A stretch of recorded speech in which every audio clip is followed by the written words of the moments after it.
Hello, thank you for listening to A Glimpse of the Kingdom. I'm Dr. David Pendergrass. You know, I get tweets from people from time to time and responding to my Twitter account, and it's interesting to me because you never know what you're going to get. A lot of them are encouraging, some are challenges and so forth, and that's interesting. But getting the responses to my Twitter account always reminds me of how it doesn't really matter what you say. You're going to be misunderstood, and that's just what happens. And people have different opinions as well. That's great, but it's disappointing for a person like myself. And if you're listening to this, you might be this way too. When you try your very best to nuance something and to say what you are trying to communicate, and then the person completely misunderstand it. And that's just how it goes in communication. I'm just sharing my feelings with you. I'm talking to you like a trusted friend. For example, one guy the other day said he had a long response to one of my podcasts on why scientists don't talk about God. And I give this long analogy in my podcast about how the universe is like a house, and where scientists can examine a house all they want and discover how it works, but scientists don't have to talk about where the house came from to learn about how the house works. And I gave examples of how this very, very preeminent scientist who works at MIT says that they can talk about science all day long and not talk about whether or not there is a God, because they don't have to talk about God to figure out how the universe works. And I said, of course not. Well, the person on Twitter responds back and says, I'm either lying or I'm either lying or I'm being delusional or something. That is, scientists don't talk about who designed the house because there's no evidence for him or her. Now, you can listen to the podcast. There's a whole podcast that explains how what he just said doesn't make any sense at all and how I respond to that. That is to say, I make it very, very clear in my analogy. I say it explicitly over and over that the God that the average theist believes in my analogy, say the person who designed the house, is not made of the house. It's not made of the house. So God is not made of rock or energy or matter. And so therefore, you cannot ever find scientific evidence. So I'm not sure if the person on Twitter actually listened to the podcast or listened to a few minutes of it and just stopped, ignored me because he was so mad because I disagreed with him. I don't know. But it reminds me of something C.S. Lewis said when people responded to his book, Miracles. He said in one of his articles, he wrote to a newspaper to respond to one of his critics, and he said, I'm not sure how many times I have to say the exact opposite of a thing before I'm accused of it. So the point is, I said, and C.S. Lewis said over and over and over, miracles are not violations of the laws of nature. But yet everyone accused him of saying that. So my point is, I kind of feel some affinity, my little pity party right now with C.S. Lewis. That is to say, I wonder how many times you have to say the exact opposite of something before you're not accused of that very thing. So even my analogy of the house, the guy comes back and says, here's all the reasons why, David, you're wrong, and he gives evidence, and I addressed all of those reasons in my analogy. The other day, I also got a long response by an atheist, and his name is Matt. And I hate saying it that way, by the way, because Matt's not an atheist. Matt's a human being. He happens to disbelieve in God, and that's okay. We just disagree. And I'm just telling you the truth. I hate so-and-so is a Christian or a theist or the atheist, because then it limits a person down to just their belief or disbelief in something. And I think that's just, I guess, unkind. I'm a Christian, so I think it's unkind and a bit unhelpful, because that's a mouthful when you say the word atheist. It's a mouthful when you say the word Christian or skeptic or Muslim or whatever, because people have different beliefs. And I want to take just a few minutes to respond to some of the things he sent to me in a real long email. I followed him on Twitter, and he followed me back, I think. But anyway, he responded back and said, David, you can follow me. Just understand that religion is used for the power hungry, basically. I don't remember the exact quote. It's for the powerful. God doesn't exist, and Jesus is a fiction. And so I wrote back and said, well, thank you. That's good to know. And then he wrote back and said something I could not believe he said. He apologized and said, I'm sorry if that sounded, I don't remember now, rude or mean or something. There's only so much you can do in 140 characters. What I was surprised is I know they exist. I know that. I've just never, ever heard or met ever an atheist who apologized for coming across as rude. Usually they revel in it and it makes them very happy. So I always thought that, well, this is great. And I thought maybe we can have a good conversation, because I like good conversations. So I told him on Twitter, I'm with you. 140 characters isn't much. But if you ever wanted to read my book or correspond via email, we could do that. And it wasn't a sales pitch. It was just usually when I have these dialogues with atheists, and I've had many, many dialogues with atheists, Usually we cover so much ground that I've already covered in a book. And in fact, that's one of the times in the past I've even offered to send them a free copy because I'm not trying to just get a few dollars, which is all you make, by the way. When you sell a book on Amazon, you just make a few bucks. Anyway, so all that to say, he wrote 2 really long emails in response to what looks like he quickly skimmed over chapter 1 of my book. And I want to make a couple reflections of his long emails to me. I won't go line by line, but I just want to make a few comments about that. The first thing I'd say is this, and this is difficult to do because you haven't read the emails. Several things that he does in his email, which is real short, and it's curt and very, very dismissive of almost everything I say and things of what I say and some things I don't even say. He's very dismissive, very, very quickly dismissive of those things. And okay, that's what happens. But the first point I want to make here, especially if you're a Christian and you're listening to this, what I encourage you to do is don't ever do what Matt did to me. Please, if you're a Christian particularly, if you're not a Christian, then you have no ethical system, or maybe you do and whatever, but the Christian worldview is not authoritative for you, so what I'm saying is irrelevant. But if you're a Christian, I speak on behalf of the teachings of Jesus to say that it's very, very unkind, and you're going to hurt your chances to build a relationship with a person if you discount what they believe immediately without listening carefully what it is they're saying. You're just going to ruin your cause. Another thing that's related to that point, I guess point A and point B would be the same point. That is, several times in his emails, he says basically, no, David, you can't think that, or Dr. Pendergrass, you can't believe that because your Bible says won't let you believe that kind of stuff. For example, I talked about unicorns and fairies, and he says, here you seem to get in a muddle. I guess because he's British, the muddle, I guess, is confused, maybe is the word for Americans. I don't know. He says fairies and unicorns are magical beings, and I'm pretty sure the Bible has a lot to say about the perils of believing in that sort of nonsense. So it's interesting that you're willing to accept the possibility of their existence despite your religion being against it. But you're not even willing to concede that other religions may be equally valid because the Bible forbids it. Now, well, my point here is, it's point B, is not only is he quickly, easily dismissive of several of my points, which doesn't help him, 2, he assumes what I believe. And so this is my encouragement, particularly if you're a Christian. If you're trying to talk to a person who's a non-believer, do your very, very, very best not to label them right away like atheist or skeptic and then no longer listen to them. Oh, you're just like everybody else. You just don't do that, like he's done to me here. Because if we had the time, if Matt really knew me, he'd realize that he doesn't know enough about the Bible to tell me what the Bible says and doesn't say. And that's a big point. That's not like a problem where it's a challenge to my pride or something. It's just a big point. I have an undergraduate degree, a master's degree, and a PhD. And my PhD is almost 2 major specialties, a New Testament and historical theology. I had to learn 3 ancient languages and 3 modern languages just to be able to get my degrees. I am a specialized historian and theologian. And when someone who doesn't even follow my religion, who does not have 12 years of graduate specialized degree education in the field, tells me what's in my Bible and what I should believe, it demonstrates a kind of profound hubris, arrogance, I don't know what it is, or assumption or presumption, that if you're a Christian, you're talking to a non-believer, I'm begging you, please don't ever do it that way. Don't ever, ever, ever do it that way. It's okay to assume that another person, especially they have 12 years of specialist study, it's okay to assume they're not idiots. It's okay to assume that. I mean, Richard Dawkins, who's a well-known atheist, he might be not the most competent philosopher there is, but the guy's a smart guy, and I give him due credit for that. Christopher Hitchens, who wasn't a PhD, I don't think he was a PhD, but he's a really smart guy. Sam Harris, PhD, smart guy. I mean, a lot of atheists, and at least well-known atheists and skeptics, these are smart people. And so we don't want to dismiss them out of hand because they fall into a certain category called atheist. Therefore, they're all delusional or stupid or whatever. That's not going to help you at all. And I tell you what, when I read these kinds of things, of course, because I'm an emotional person as well, it sure makes me not want to have a conversation. In fact, that's what I told one of my emails. I appreciate it, but I can see that it's not going to help me go line by line to respond to all these things.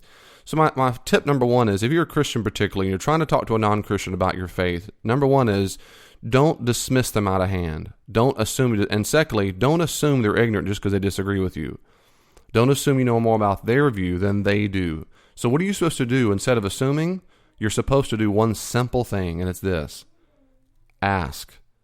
Ask the person what they believe and listen carefully. You're not trying to just find a way to disagree with them and jump on them and say, oh, it's all stupid and whatever. You're genuinely listening. If you don't genuinely listen, what you're going to do is you're going to peg them with everybody else that fits your predetermined category, and there's no possible way you're going to have a fruitful conversation if and when that happens. All right? That's a big deal. So my first big point is do your best not to be dismissive, and certainly don't categorize them and think they're dumb just because they disagree with you. That's not going to help your cause. My second big thing is this. There are a few of these points. The first thing he brings up is early in my book. In my book, I say this.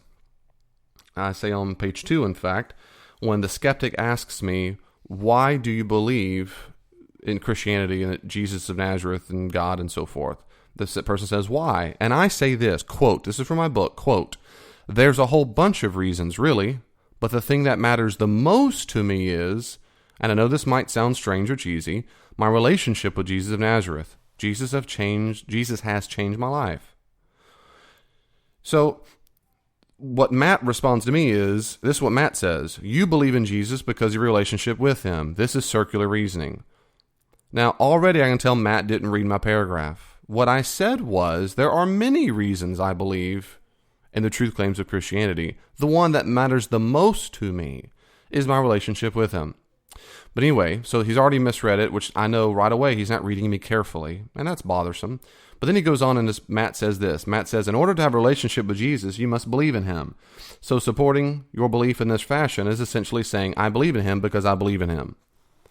Now to that I say, surely, Matt, in a moment's reflection, you would see that's nonsense. If you ask me, David, why do you believe your wife exists? Why do you believe in your marriage? And I could say there are a lot of reasons, really. But the one that matters the most to me is I have a relationship with her. Now, if Matt tells me my relationship with my wife can't count as evidence that my wife exists, then surely we don't have a conversation anymore. Surely it doesn't matter, because it seems to me all normal common sense approach to reason and logic has been thrown out the window. Surely my experience of my wife has to count toward evidence that she exists. If Matt were to say, no, David, what are other reasons? Because there's no way you can trust your experience. Then I'm going to say, well, all kinds of other reasons, I guess. I have pictures of her. I have kids by her. I have a social security number, whatever. And then we're back to the rest of my chapter on that same book, which is you can make up any reason. You could make up those papers. Those kids could be adopted. You could be a liar. You could be delusional. In other words, anything I give to you is not going to be evidence. So it's not circular reasoning to say that my experience of Jesus is actually evidence that it's true. If I met Jesus, and I have met him, if I've met him on a spiritual level, that's evidence he exists. It's just evidence. So, but again, this is another evidence of not reading or I guess thinking clearly about what I actually said. Then he goes on for a while, and there are a lot of things he says. He quotes me and the skeptic in the book, and he says, quote, you could be delusional, and he calls this a straw man or ad hominem, and he says that I make the skeptic sound stupid, and I'm clever by knocking him down, and that the skeptic's just a gullible idiot, and so forth. And I would have, there's several points in his email, I would just say, Matt, brother, I don't know what else to say besides I profoundly disagree with you. I have met and read and heard many atheists and skeptics say, you're just delusional. I remember one time in particular, there was a thing, and this happens all the time. I'm just saying the first thing that comes to my mind is a YouTube clip. Richard Dawkins gave a long presentation. A guy comes up to him after the presentation and says, what would you say, Richard, or Professor Dawkins, to a person who's experienced Jesus for 40 years, who's been a constant source of hope and encouragement and guidance and wisdom for me for 40 years? And Richard said, well, I would say the person's delusional. Now, this isn't, Matt says this is ad hominem or straw man, and the gullible, just deceptive, is just an idiot. That's not an idiot at all. It's a common expression. In fact, Sigmund Freud thought the person who believed in God to be delusional. He said it was a neurosis brought on by childhood issues. So these are kind of examples where Matt might think the person's not delusional to believe in God. Okay, Matt, then you do not. but many atheists and skeptics and agnostics think believers are, in fact, delusional. But because Matt disagrees with that view, he thinks I'm making the skeptic to be an idiot. And I don't think the skeptic is an idiot. I think that's a very good question. I myself have asked that question. David, you could be delusional. You know that, right? I have pondered the exact same question. I think that's a very good, fair question. And so forth. And then he says several things here. He knocks off back to back to back of examples. For example, quote, the origin of multiple constants throughout the universe. Now, this leads into what's sometimes called the fine-tuning argument. Matt dismisses that very quickly. This is what Matt says when it comes to the fine-tuning. A decent background in physics knocks that on the head easily. But even without that, this is still simply an assertion of your belief and not itself an argument. The two things about that, let me start at the end. It's not an assertion of my belief that there are constants. This is absolute standard belief amongst every astrophysicist I've ever read, ever, and ever heard. I mean, ever. This is a very common belief, and it's not an argument. I agree. In fact, had Matt read my book, had he read it and had he read it carefully, he would know that I say repeatedly in my book, it's not an argument. It's not an argument. Multiple fine-tuning elements of the universe is not an argument for God. I call it something I think just points to God. That's not an argument. People do make an argument, but I don't think it's an argument. I just think it points to God. That's all. I think it's one of the many things. But my second point is when he says a decent background in physics knocks that on the head easily. And then later on, Matt critiques me again. Now, this is important. Later on, in my book, the skeptic says, the skeptic says, but science has solved all that. And Matt calls this a straw man. And he says, quote, again, your skeptic is proving to be an intellectual failure. You've had to make another fatuous point so you can knock it off and claim a victory. Now, these points are responded. Now, my skeptic in the book says science has solved all that, but Matt himself just said a decent background in physics knocks that on the head easily. In other words, Matt is saying exactly what my skeptic says in the book, but when I do that, when the skeptic says in the book, Matt says that's a fatuous, stupid argument. And Matt is committing the very crime that he's saying I'm committing. That is to say, science solves all that. It's over. Next. Well, I guess my point there is, Matt, it sure seems hypocritical. It sure seems very hypocritical that when the skeptic says it in my book, it's bad, but when you say it, you're reasonable. To that, I would say, number two, I would say, Matt, buddy, we might just disagree on what the evidence points toward, and I'm okay with that. In my book, I say that over and over and over. You don't have to see it my way. It just seems to me that the scientific facts are fairly not debatable. There are some scientists who don't debate fine-tuning. I mean, they don't agree with fine-tuning. That's true. But many do. And I don't think that's big of a, the consensus is overwhelming fine-tuning of the universe. Where we disagree is not on that. Where we disagree, perhaps, is where it points. The average atheist says it points to nowhere. The average atheist, particularly naturalist, says we just don't know, or one day we're going to figure it out. That is a possible answer. I say that in my book. In my book, I say you could just say that. I'm just saying that based on a bunch of other reasons why I think it's likely it points to the existence of a fine-tuner, if it is fine-tuned. And these kind of things go on and on. For example, he says, Matt attacks my origin of morality. He says morality is a social construct, not a universal truth. It's partly arrived at by the consensus and partly derived from a desire not to hurt anyone. This desire does not require the presence of a supreme being. And he says it's pretty much hardwired into our brains and has been studied at length via the mathematical abstraction of game theory. And what is morally right is not fixed, either in time or by geography. There are no moral absolutes. Now, everything he said there in this paragraph, I address, you might imagine, in the book. And I show why these are not good reasons. But I wonder when he says there are no moral absolutes, I wonder if I would ask the question, Matt, is it right or good to believe in your view? Is it right to believe that there are no moral absolutes? And if he said, yes, it's right, I'm going to say, Matt, so you're saying it's wrong to hold my view? He's going to say, yes, it's wrong. Okay, Matt, where does this concept of right and wrong come from? If there are no moral absolutes, but you're making an absolute claim, how is that possible? But secondly, I'd say, he's described what we call moral epistemology, how we get to know right and wrong. And that is not the point at all. Morality has to be grounded in something, or it's just relativism. So when he says it's hardwired in our brain, that's irrelevant. If it's been studied versus in mathematical abstraction, that's irrelevant. If he thinks it's arrived by consensus, that's also irrelevant. If he says it's derived from a desire not to hurt anyone, that's all irrelevant. I could say the same thing about mathematics. Why do you think mathematics is objectively true? 2 plus 2 equals 4 if you're Asian, African, white. It doesn't matter. Why is that? Well, David, it's not objective. 2 plus 2 is 4 for you and your culture. But for me, it's 5. It's all relative. Why is it relative? Because it's partly arrived at consensus. It's partly derived from desire and understand the world, blah, blah, blah.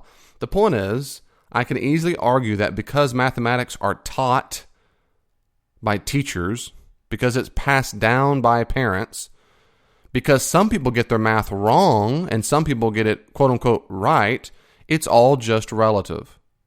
Well, that's nonsense. That is to say, because it is taught, because some people get it wrong, because some people understand it more than others, because more people have a consensus of mathematics than others do, it doesn't make mathematics relative at all.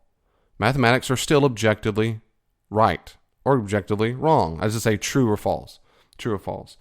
So, but again, I address these issues in my book, and I'll just be so interested if people like Matt, and Matt, if you're listening, we could read it carefully and listen to the arguments to see if you understand the point that me and most theists are making.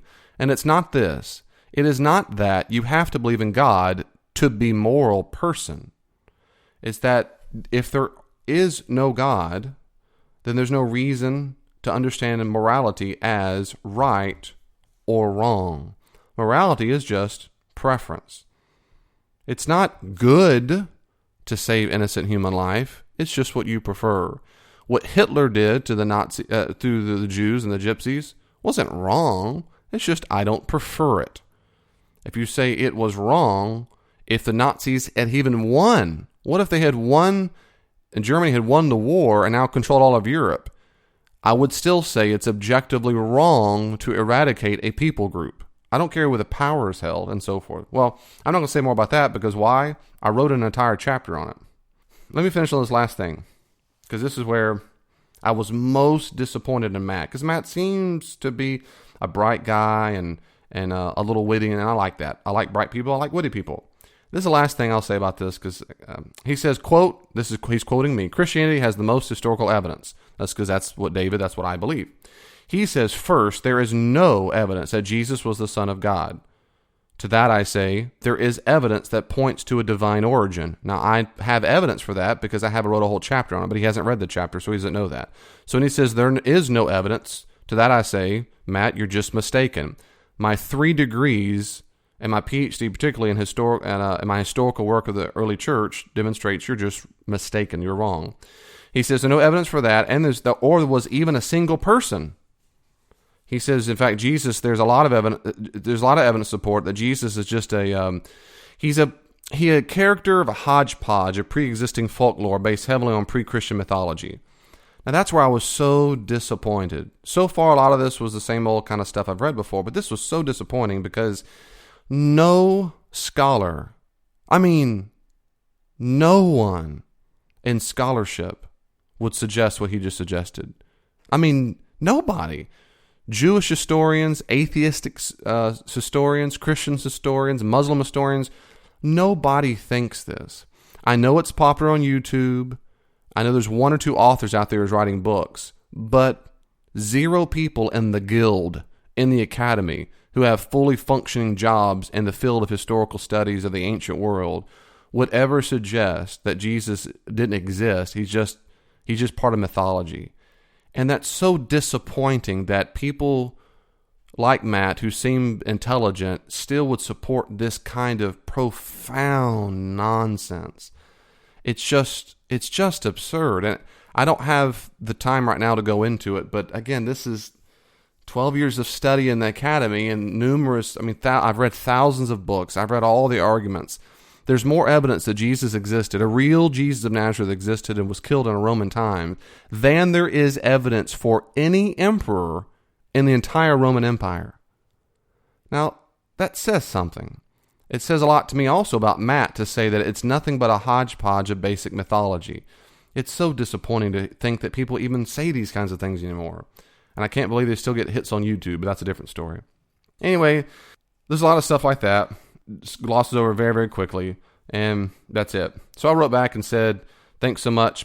He wrote back and said he supposes that atheists like theists come in a lot of different sizes, and he's done a whole lot of research, and he says a few times ago, in fact, he's read a whole lot of religious works. He says part of that, quote, know thy enemy kind of thing, and so forth. And he says how much he doesn't like Dawkins. He calls him an insufferable donkey. He says he thinks Dawkins give atheists everywhere a bad name. Well, I think so too. But anyway, this last point is this. And when he says it twice, I think it's twice in his emails, when Matt tells me it's sort of the know your enemy approach. To that, I want to say, Matt, brother, you're not my enemy. I understand your point. I get your point. It's like the opposite view. I get it. I know you probably just mean that colloquially speaking. But Matt, you're not my enemy. Atheists are not my enemy. Skeptics are not my enemy. You're just not. You're just not. You're a fellow human being. I guess on your view, we're a fellow developed primates, Homo sapiens. Okay, I'll start with that. In either case, we're not enemies, for crying out loud. We're two different people who have different views on something, and that's okay to have different views. I just wish we could have good conversations sometimes with people who disagree without being dismissed so quickly, and sometimes even so hatefully, but that's a different day, different time. Anyway, God bless you, Matt, on the other side of the planet. Thank you so much for listening to the podcast. If you have any questions for me about my book, I encourage you to go read it. Otherwise, I'll see you next time. Thank you so much for listening to A Glimpse of the Kingdom. If you would like to ask me a question, contact me on Twitter at Dr. D. Pendergrass, at Dr. D. Pendergrass, and I'll do my best to address your question sometime on the air. And if not, doesn't mean I don't like you, just means I didn't have a chance to get to it. So let me know what your questions are. If you want more theological reflection, go to davidpendergrass.com. If you want more information about what I do in consulting, leadership consulting and consulting for churches, and also my marriage workshop, go to davidpendergrassconsulting.com.